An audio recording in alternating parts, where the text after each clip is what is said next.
السلام علیکم ورحمۃ اللہ وبرکاتہ۔ فلسطین کی سرزمین شہداء کے خون سے ہمیشہ سے تر رہی ہے۔ چنانچہ اسلامی دور میں سب سے پہلے یہاں پر جلیل القدر صحابہ کرام رضوان اللہ علیہم اجمعین کا خون بہا۔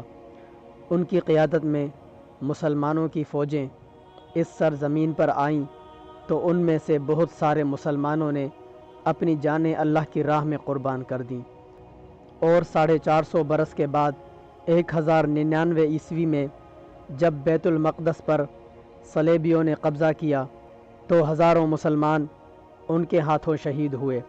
کہا جاتا ہے کہ مسجد اقصیٰ میں داخل ہوتے وقت انہوں نے 70,000 مسلمانوں کو شہید کر ڈالا۔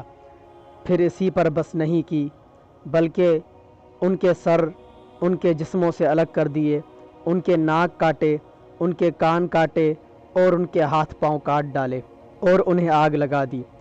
پھر اس کے بعد جب صلاح الدین ایوبی رحمہ اللہ نے صلیبیوں کے خلاف اعلان جنگ کیا تو انتہائی خون ریزی معرکے ہوئے اور ہزاروں پاک روحیں اللہ کی راہ میں قربان ہو گئیں، حتیٰ کہ 1187 میں بیت المقدس مسلمانوں کے قبضے میں آ گیا۔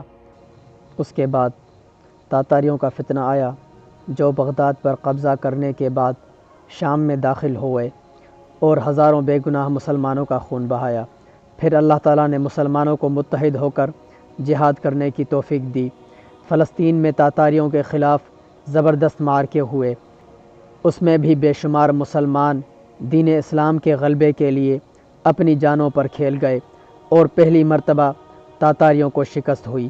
پھر انگریزوں کا دور آیا اور فلسطین میں یہودیوں کی آباد کاری کا عمل شروع ہوا تو مسلمانوں نے اپنے دین اور مقامات مقدسہ کے دفاع میں اپنی جانوں کی پرواہ نہ کی، اور انگریزوں ہی کے تعاون سے مئی 1948 میں سرزمین فلسطین پر صہیونی مملکت کا قیام عمل میں آیا۔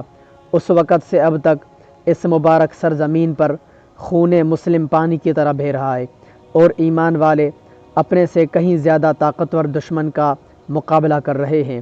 یوں اس سرزمین کو اگر شہداء کی زمین کہا جائے تو قطعاً بے جا نہ ہوگا۔ اللہ تعالیٰ شہداء کی مغفرت فرمائے۔